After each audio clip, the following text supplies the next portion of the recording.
আর অল্পক্ষণের মধ্যেই পৃথিবীর মানচিত্র থেকে বিদায় নিতে যাচ্ছে গাজা এবং রাফাই হতে যাচ্ছে মুসলমানের ব্যর্থতার সেই সর্ববৃহৎ গণকবর। আজ থেকে আর পুরো বিশ্বের মুসলমানেরা সেই গাজার মানুষের কষ্টের কথা, দুঃখের কথা জানবে না, এমন কিছু লিখে সেখানকার প্রত্যক্ষদর্শী সাংবাদিক খলিল ইলিয়াস ফেসবুকে স্ট্যাটাস করেছেন যে গাজার বর্তমান আকাশটা এখন ব্যাপক বিষাক্ত হয়ে গেছে গতকাল ইসরায়েলের সেই বিষাক্ত বোমা বিস্ফোরণের।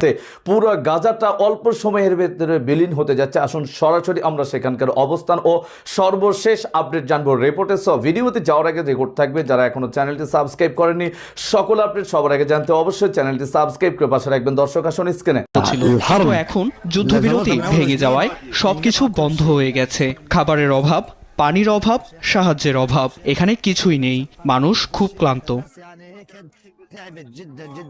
রয়টার্সের ফুটেজে দেখা যায় পণ্য কিনতে বাজারে ভিড় করছেন বহু মানুষ, তবে দাম বেড়ে